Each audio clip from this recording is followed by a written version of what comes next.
Hey everyone, this is Jake from Paranormal. I'm here at the Fleetwood Church Paracon here in Brandy Station, Virginia. I actually just finished my lecture up here in a little bit, and I hope you all enjoy it. Thank you all for coming to this lecture. My name is Jacob Fife. I've been a paranormal investigator for about going on 10 years now.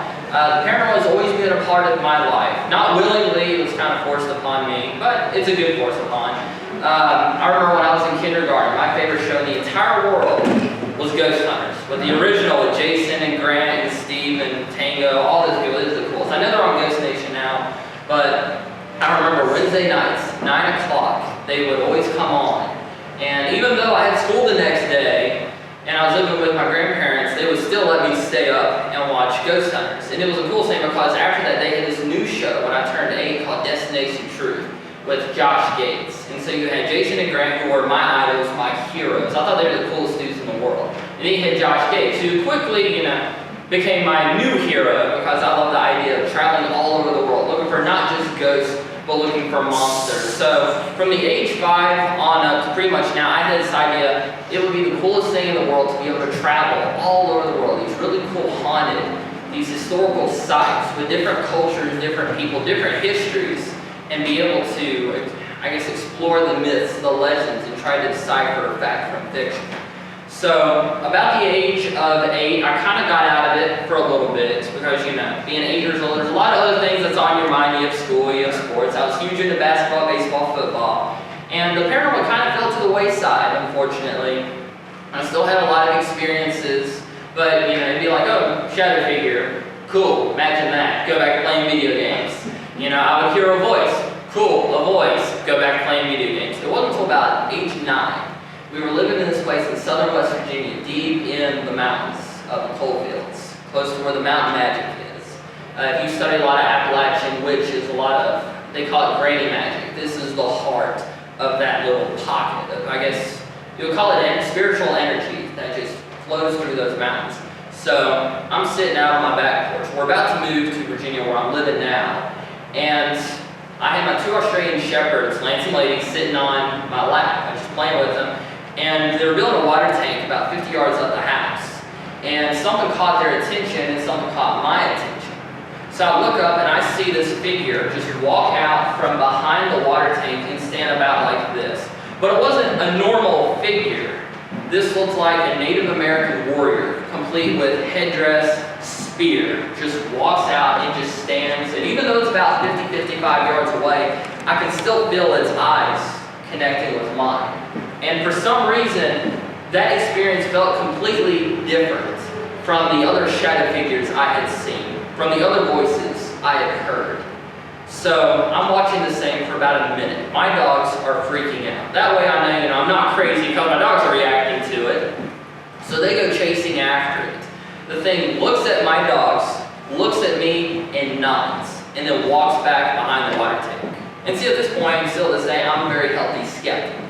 So I was like, okay, surely enough, the person's going to come out on the other side. I'm going to see him take off up the mountain. My dogs will chase him. So I waited, and I waited. Never saw them. My dogs go up to the water tank, and I just see them running around like they have their tail between their legs. They can't find whatever it is. And so at that moment, I decided, I can't ignore it anymore. I have to know what's going on. And so we moved up to Virginia, close to Stanton, where we live now. Talked with my dad, who had been an investigator since about the early to mid-'80s. And so I was telling him all the experiences I had had, all, my thoughts, what's going on. And so he was like, I used to be an investigator. I didn't know this about him. So he was telling me about some of his cases. And slowly over time, he started teaching me, this is what you do when this happens. This is what you do when you hear a voice. And slowly over time, he would teach me more and more until about the age of 13, I got to the point to where I went to cemeteries, local cemeteries, and I would do EVP sessions with an Olympus recorder. So doing these sessions, going back and listening to them now, they're very cringy because your voice doesn't sound very good when you're 13 years old. And of course, what's funny to you at 13 is not funny at age 19. So, as much as I like to go back and listen for EVPs, I just hear a bunch of cringy me. So today I'm going to talk a little bit about my journey through the past 10 years in the paranormal field. So where it all began, the Stanton Train Depot, located in, you guessed it, Stanton, Virginia. This was the very first location I investigated formally. Now, what I mean by a formal investigation is I didn't just walk around with an EVP recorder. Is anyone here? Walk around. Anyone here? Stupid trains. But this was the first place. That was a lot closer than I thought it was. I thought it was like out that way. So this was the very first place that I went late at night with all of my equipment to do a full investigation. By full investigation, I mean doing research on the history of the location, the alleged haunts of the location, and then the full-on investigation trying to debunk the haunts of the location and any evidence I get, and then you do the review process and then you upload it. So that's, in my mind, what a typical formal investigation is. So we waited, this is probably a bad idea, we waited for my 14th birthday, January 9th, 2014. Now, the problem with that is, Virginia is freezing cold in January. And because we're both very smart, we went out at 12 o'clock midnight. It was like 29, 30 degrees. I was out there in a hoodie, jeans, and a light t-shirt, kind of like this. The only thing I think we caught was a cold that night at first. But slowly over time, more and more started happening. We started picking up, or as more I started picking up on energies. And it was weird because, I'm still kind of new to this. So I'm sitting here, freezing with my recorder in hand. I'm like, I can feel something coming closer, but I can't see something coming closer. I can feel something moving around, but there's nothing there. And then, as I guess became more in tune with the spiritual surroundings and the energy of the place, then I started seeing things. I started hearing things. But the reason I wasn't before is because I wasn't open to it. So, Stanton Train Depot, as it says on the PowerPoint, I've been back there 5 times. Thank y'all for coming in. In order to go back 5 times, it has to have a little bit of activity to it. There are 3 deaths that are said to be responsible for the haunts. The very first one was a gentleman by the name of D.C. McClurry. He was enlisted in the Confederate Army during the American Civil War. After the Battle of Bull Run, he enlisted in Arkansas. I can't remember the name of his town. And he went up to Stanton, and something that they did, because Stanton was the biggest railroad hub in Virginia, aside from Richmond, when they were transporting troops, Confederate regiments from the south to the north, they'd stop in Stanton, let them have one more day of fun, and then they would ship them off to the front lines. Well, the problem with Stanton at the time, this fun little fact, Stanton, up until about 1910, had the highest murder rate in the entire world, higher than Chicago, higher than New York, higher than everywhere in the world at the time. And this was because there were so many bars at the time. I believe in the 1860s there were like 7 bars within 2 miles of the train tracks. So alcohol, angry soldiers, and train tracks don't really go together well at all. So D.C. McClurry got drunk, decided he'd take a stroll along the train tracks, and, well, he didn't last very long on the train tracks. He was apparently so drunk that he didn't see the train coming head on, and it killed him, unfortunately. Now, the second death was a man by the name of William McMeacham. I was talking with y'all earlier about Desjardins Sanitarium. He was actually Desjardins one of his first patients. Wow. He fought in every major battle of the American Civil War, had a very successful, if I remember right, mining operation in Colorado, and then came back here because he started losing his mind just a little bit. And so Dr. Desjardins decided, this was about 1884, that, he's sane enough to, be turned loose. And the way Western State worked at the time was if you could last 24 hours in town without getting yourself killed, you could leave the hospital. You wouldn't have to be a patient anymore. Which, looking back on it with 21st century eyes, that does not work at all. But, he was losing his hearing, and kind of like D.C. McClurry, he decided to take a walk upon the train tracks. And once again, train and humans, they don't work. So he ended up dying there, unfortunately. And the third death was a girl by the name of Myrtle Alex. She ran away from home in Missouri to join an Australette troop. Her dad was actually tracking her down, and he was about 20 miles behind her when they pulled into Stanton. Now, their train was really important because opera had never been to Stanton before. And so when they got word that the Australette troop, which at the time was very popular in 1890, that they were coming to town, the town just completely flipped. Everything stopped. The train was supposed to be there at around 11 o'clock at night. There was about 200 people on the platform that you see here just lined up waiting for this Australette troop to come through. So 11 o'clock, no train. 12 o'clock, no train. 1 o'clock, no train. So people are starting to worry a little bit. It wasn't uncommon at the time for trains to be a little late, but to be 3.5 hours late, that was a little weird.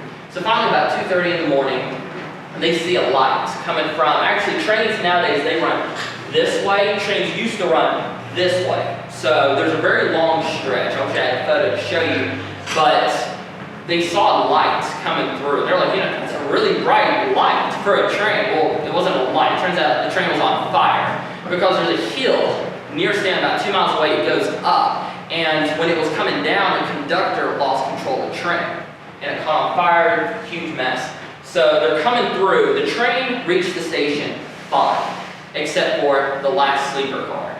That train car derailed, flipped up over the roof, took out a good section of this down to about here. And that was the only one, like I said, that flipped, and that was the one that had the Oscar-led troop in it. Now the thing about that was no one was seriously hurt, aside from, I believe, a concussion, I think a broken leg, and just a few scrapes and scars. Of course, everyone was, traumatized because of this. But there was one girl that was affected by this, Myrtle Knox. She had a splinter going through her leg that had almost severed it completely. So she's laying out here bleeding out. And everyone's like, oh crap, it's 3 o'clock in the morning, what do we do? Because Stanton at the time didn't have a hospital near the train tracks. The closest one was about 5 miles away. So unfortunately, Miss Myrtle Knox bled out on the train board. And so when they were bringing her body to the corner, they found a King's Daughter necklace around here. And a few days later, they founded the King's Daughter Hospital, which is still in operation today because of that incident. So all 3 spirits that I've talked about here, I have made contact with every single one of them.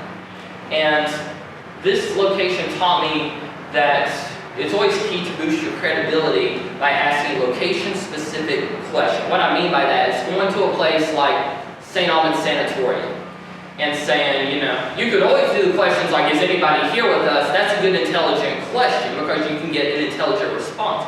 But if you can ask something like, were you a patient here? Were you a doctor? That's even better than just a regular intelligent response because, patients and doctors are in sanatoriums. So, if you can get confirmation that you're talking with them, that just makes it so much cooler. So, this is also a very good location for training with new equipment. Anytime I get a brand new piece of equipment, I always take it here. Even though on Friday nights, this is the sketchiest place in the entire county, I still take it out. So the next location, actually, we'll skip this. Skills I use on investigation. This is something that I believe is extremely important. At the time, I didn't realize how important this was, but something like photography. I take a lot of photos. I used to have a photography business. Didn't do very well, so I said used to. But when you're on an investigation, there is a lot going on in front of your lens. You have so much dust. You have so much debris. So that, if you take a photo, you can have, all these little lights. You're like, oh, cool, look at all these orbs. They're not orbs, unfortunately. Now, I am a believer in orbs, but I think most of the time it can be explained as dust, rain, bugs, or about 1,000 other things. So skills as a photographer, you're able to point out things that will ruin a photo. Sometimes, cameras malfunction. And as a photographer, if you're able to understand exactly what's messing with the camera, you can go back to previous photos and say, okay, how many photos are affected by this issue? It just makes it a lot easier. Love for history and research. I actually love history more than I do the paranormal, which I really love the paranormal. I'm really fascinated. So, when I was 5 years old, my favorite show, aside from Ghost Hunters, was The Revolution. It was a very boring documentary by the History Channel, but I loved it. So when I go to locations, I will research the crap out of the place. I will study, 4 or 5 hours worth, 3 days in advance. I'll look up property records. I'll look up the backstory to every homeowner because you never know what piece might fit the puzzle for why a location is haunted, which is the main reason I investigate locations. If someone tells me, hey, this house, or like Fleetwood Church, it's haunted. I'm like, okay, why is Fleetwood Church haunted? Who would be haunting it? Why are they haunting it? And then, of course, once I start investigating, are these claims real, or is there a logical explanation for it? So, I believe my love for history helps me with understanding potential answers to those questions, and then it helps me ask location-specific questions. Video editing and filmmaking helps. My brother, can back me up on this. But angles are extremely important in the paranormal. This isn't something you really think about when you're just getting into it. Because, I didn't think about this stuff till a few years ago. Because for me, it was always, I get to go on investigations. This is going to be the coolest thing in the world, even though it's 9 hours and sitting in the dark. This is still really cool. But now, I'm starting like, if I have the camera positioned here, it can cover this much room. Or if I can have, cameras back to back, it won't produce feedback. There's so many angles that need to be covered. Because, if you're walking, you're like, well, I saw something out of the corner of my eye. Excuse me, did I have a camera pointing in that direction? Then you get into timestamps. It's a lot of fun. Psychic abilities, that's something for the longest time I did not believe in. Because I am, like I said, a healthy skeptic. So, whenever I hear, I walk into a location, I'm like, I can feel people around me. In my mind, for the longest time, I didn't really consider that a psychic ability. I just considered that, me being in tune with the location, or the location trying to communicate with me. And it wasn't until I started talking with someone who was a reputable psychic that I trust. They're like, you know that's psychic abilities, right? I'm just like, well, alright. So she gave me a quick little test, and it works a lot better on investigation. It was pretty much how the location, the frequency of that location jives with your frequency. Because us humans, we all give off frequencies. The spirits feed off that. Not just spirits, but the locations feed off of it as well.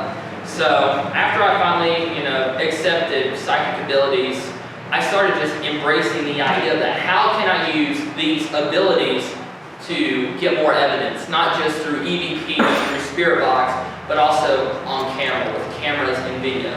Unfortunately, during my entire 10-year career, I have maybe 1 or 2 potential spirit photos.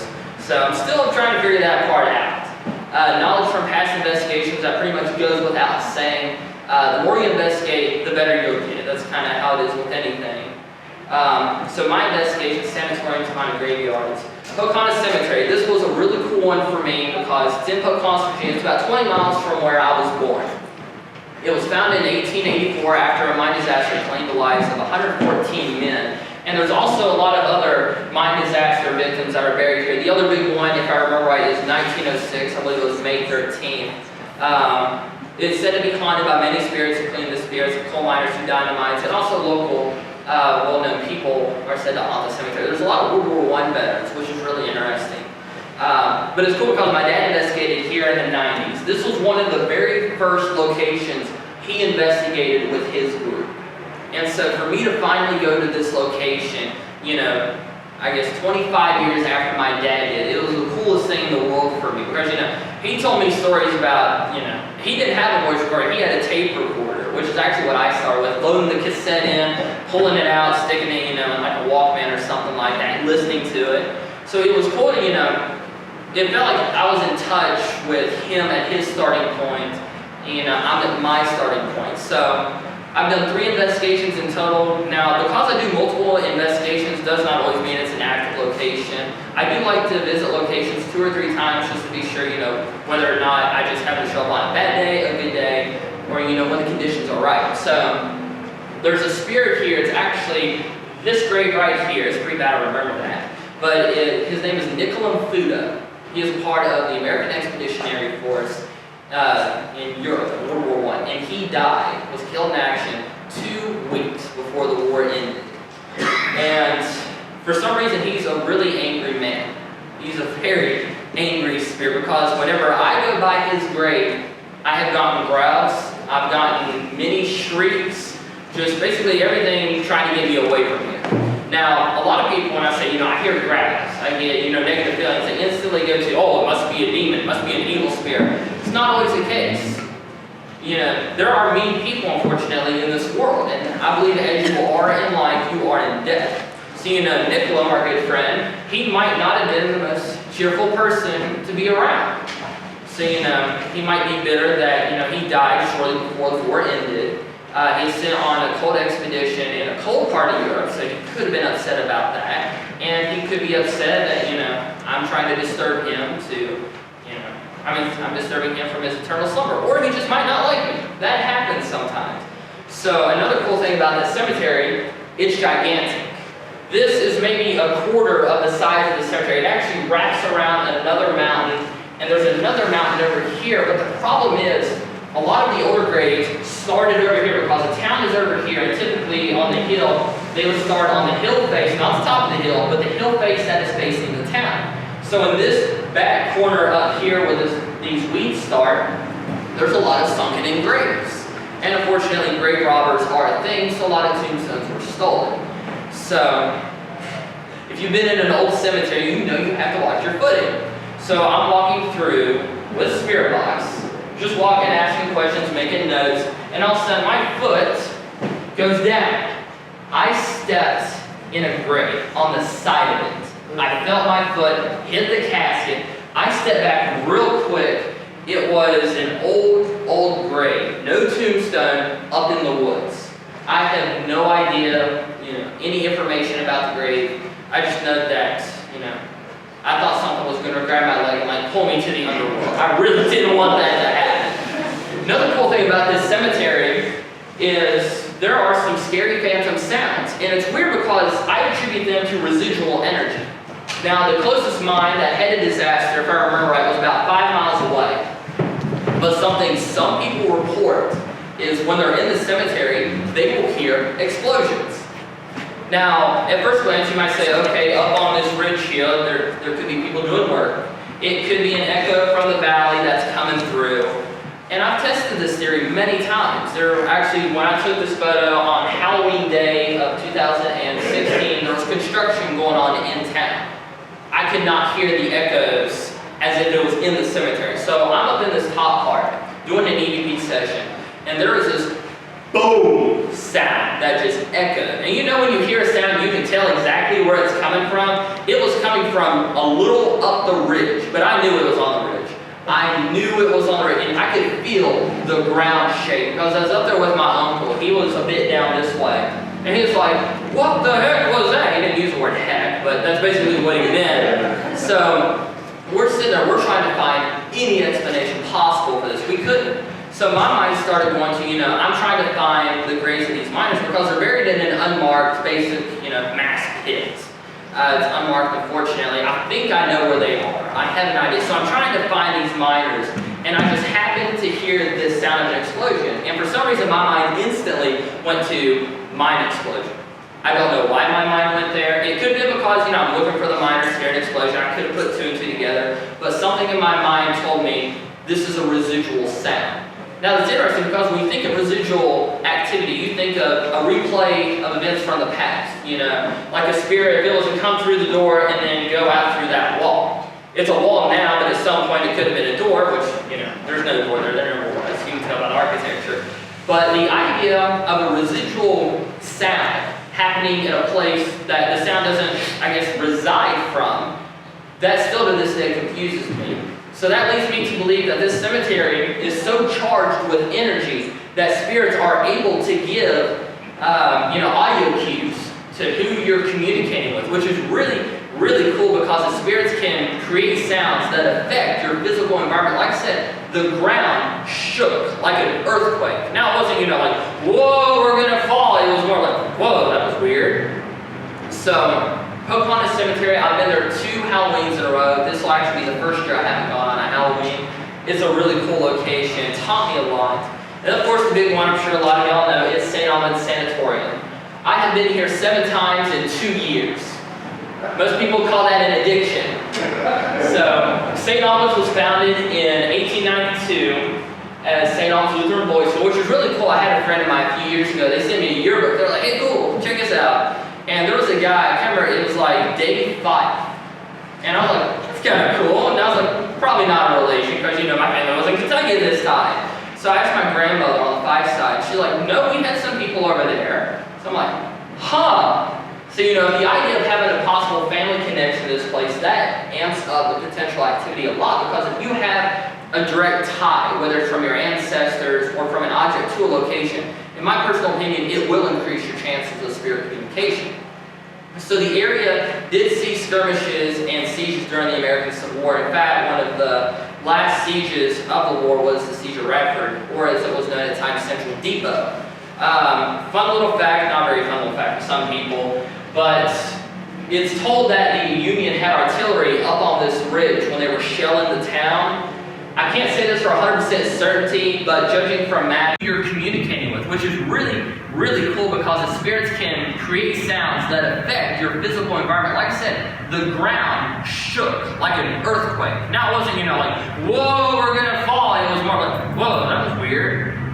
So, Pocahontas Cemetery, I've been there 2 Halloweens in a row. This will actually be the first year I haven't gone on a Halloween. It's a really cool location. It's taught me a lot. And of course, the big one, I'm sure a lot of y'all know, is St. Alban's Sanatorium. I have been here 7 times in 2 years. Most people call that an addiction. So, St. Alban's was founded in 1892 as St. Alban's Lutheran Boys School, which is really cool. I had a friend of mine a few years ago. They sent me a yearbook. They're like, hey, cool, check this out. And there was a guy, I can't remember, it was like Dave Fife. And I was like, that's kind of cool. And I was like, probably not a relation, because my family was in Kentucky at this time. So I asked my grandmother on the Fife side. She's like, no, we had some people over there. So I'm like, huh. So, the idea of having a possible family connection to this place, that amps up the potential activity a lot, because if you have a direct tie, whether it's from your ancestors or from an object to a location, in my personal opinion, it will increase your chances of spirit communication. So the area did see skirmishes and sieges during the American Civil War. In fact, one of the last sieges of the war was the siege of Radford, or as it was known at the time, Central Depot. Fun little fact, not very fun little fact for some people, but it's told that the Union had artillery up on this ridge when they were shelling the town. I can't say this for 100% certainty, but judging from maps and reports that I have seen, this is untrue. More than likely there were not artillery pieces on this ridge, because there is I believe it's a diary entry from the commander of the Union forces, and there was a skirmish about half a mile this way. There's actually, the pillars still stand in the state. There used to be an old railroad bridge. And before the siege started, there was a skirmish between the Confederates. It was running action across this bridge. And finally, the Union chased them back to the Central Depot. And so the Union general, I can't remember his name, he wrote, we stationed our guns, our artillery pieces, above the skirmish site. So above St. Albans at the time, there was no bridge. The only bridge across the railroad, the railroad bridge, was half a mile to a mile downriver. So there is a possibility there could have been artillery pieces up here, but everything I've researched, it was more likely half a mile down. So many, many, many deaths inside the building when it was a school, which is interesting because there are hardly any records of this. The school operated up until about 1911, where some people say the guy who started, if I remember right, his name was George Miles. I might be getting the 2 guys mixed up. But he left or died in 1903, which you would think historical records, it'd be either died or moved away, but weirdly enough, there's conflicting reports on this. So the school closed down, but it had a nasty reputation for being one of the roughest schools in the area. This is a school that had arch rivals such as the University of Virginia football team, the Virginia Tech Hokies. Now, they sucked. They were not a very good football team at all, but they were known as the roughest school in the area. And the problem with that was the guy who started it, he had a very military mindset. He looked at the way that the world was changing into the 20th century. And he saw, we're going to have to breed these men for a tough environment, both academically, physically, mentally. So, bless you. So, in his mind, he's like, if I let these people deal with their problems internally on their own, then they'll be able to work around any other problems they may face in another school or with their peers, because they've already had this experience of sorting their problems out amongst themselves. Well, the problem with that is you have a lot of rough people, because this was an athletic school. He mainly started it to get the best athletes here, which is really cool because when you look at schools like the Clemson Tigers, Alabama Tide, they're centered around their athletics. This is where, in 1892, he had the same exact idea. So he's way ahead of his time in that idea. But there are reports that a lot of students did commit suicide, unfortunately, in this school. And there are a lot of people that do claim to, experience school children. So 1916, January, it opens as a sanitarium. Now, the guy who originally started it, he had this idea of aromatherapy. So he was thinking, what did you do? The SD card is full. Why did you let it get full? I told you to change it. Yeah, I got it on this now. One job, folks. One job. So anyway, so when he started school, he saw places like Western State that were doing these, you know, in his mind, barbaric things to these patients. And now St. Albans, when it started, it wasn't just for, in 20th century terms, the people dying. It was also the only general hospital in the area, in town. So, you know, if you had a broken arm, you went here. And he wanted to create a place that the patients didn't feel like prisoners. They didn't feel like they were less human than everyone else. They felt equal. So they had working farms, and the patients actually ran the farms. And they were allowed to keep part of the crops that they grew. They had animals, they had gardens, they had all this stuff, and it was working. He had a really high success rate. What the problem was, where it was privately funded by him and his wife, it didn't do so well. Did not do well at all. And they were almost bankrupt by the time he died in 1924. So by the time 1924 rolls around, he has his own little board, you know, board of directors. His wife was not as, I guess, aggressive as he was, because she lost control of the place completely. So you had these board members that took control of St. Albans, and they were like, you know, this place is barely getting by. You know, we can't function like this, because you would have about 2,000 patients, and you would have 12 nurses, 12 doctors on staff, 7 days a week. So they're like, there's this new thing coming out, you know, it's electroshock, hydro shock, you know, eugenics. They didn't get full-on eugenics with this place, but there was a little bit of eugenics done here from my research. And so that's when you had a lot of these deaths start to rack up. Now, it turns out how many people actually died at St. Albans, I'm not 100% sure. I've heard anywhere from about 1,000 to about 8,000. Now, these are, you know, not credited articles. These are from people I've talked to. So St. Albans closed in 1992. It became abandoned. And allegedly, satanic rituals were performed inside when it was abandoned. And from what I've been told, a portal was opened that allows evil spirits to enter and leave at will. Now, if you go online, type in St. Albans Cemetery and satanic rituals, you're going to find a lot of conflicting stuff. The way I, you know, put a portal was open, I worded it specifically is because a former member of the satanic group actually came up to me and told me, this is what we did. And he even told me the rooms that they did it in. They did it in the boiler room, bowling alley, and dragon room. So if you're ever at St. Albans, keep an eye out for those areas. So St. Albans has a lot of evil spirits there. In fact, way more than any other location I've been to. This is the only location I've been to where I have seen demonic entities with my own eyes, as clear as, you know, I'm seeing you. This is the only time that's ever happened. This is the only time I've had something thrown at me. This is the only time I've been grabbed. This is the only location I've experienced lost time, which was fun. It was Friday the 13th. I skipped out on a military ceremony before graduation to go to this event because I just had this feeling something was going to happen. And well, I got a little bit more than I bargained for that night because my dad and I, we split off from our group. And we were in Jacob's room at St. Albans, and these 2 other guys, they joined us. So we're doing our spirit box session. We started getting these little grunts coming across.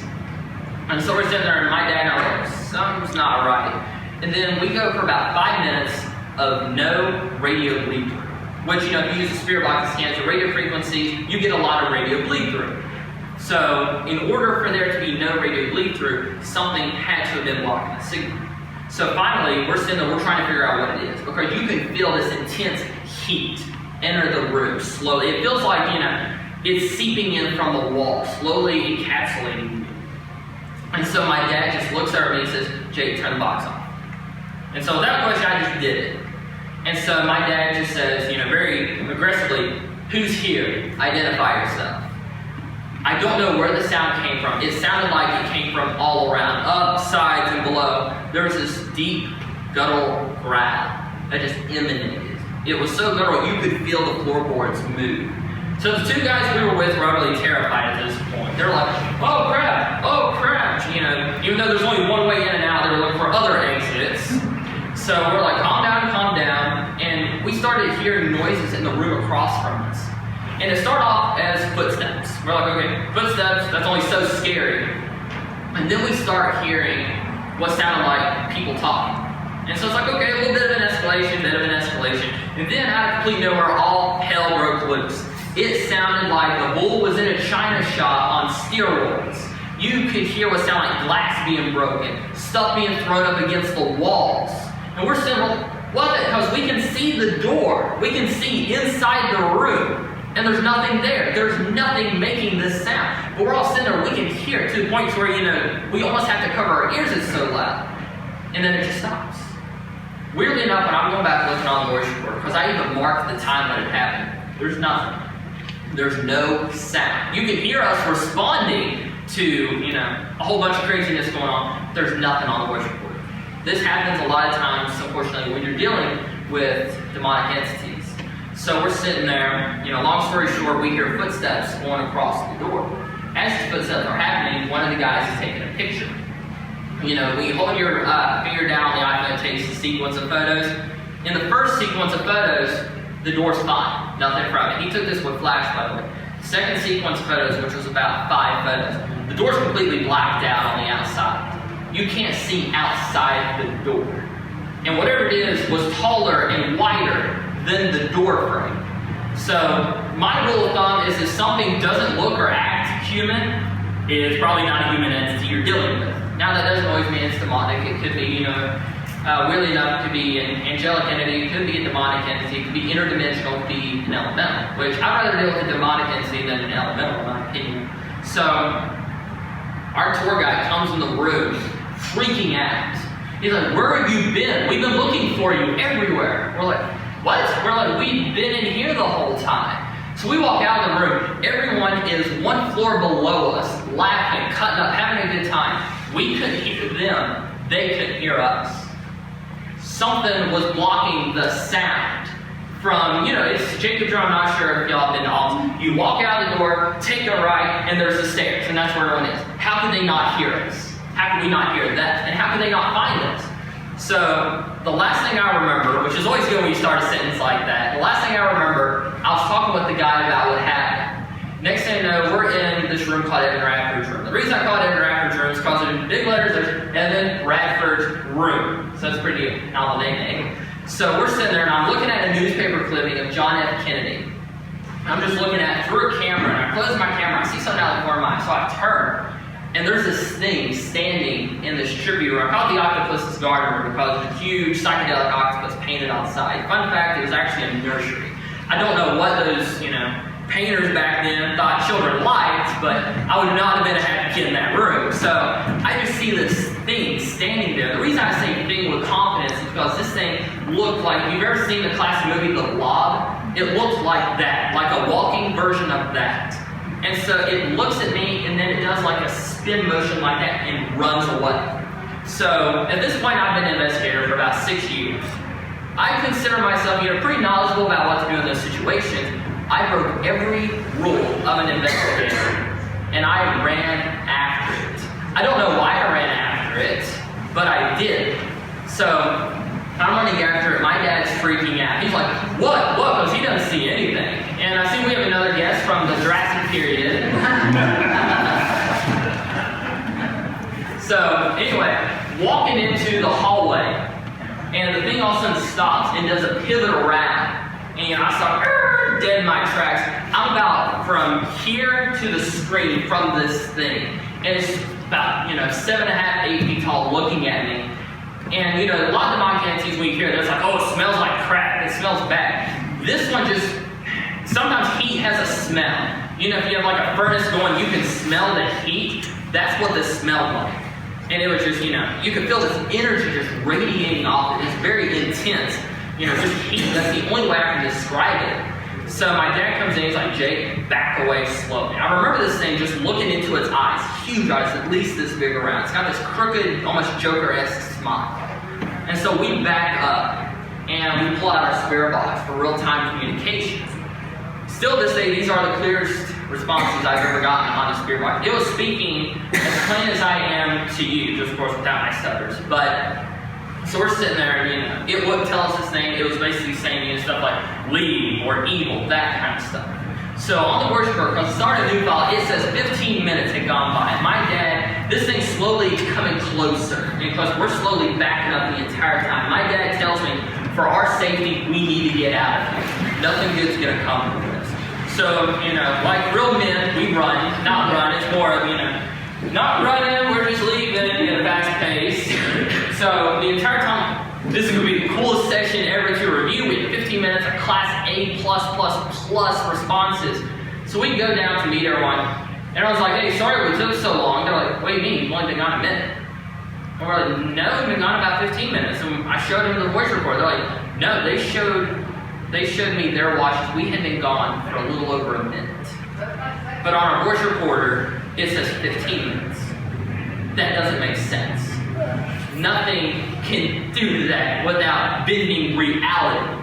So, without getting, too woo with it, something, in a way, teleported us out of, regular time into this weird little, tunnel, this weird little world of these, never after dream, octopus, psychedelic dark dream, like a hallway where time didn't work the same as it does.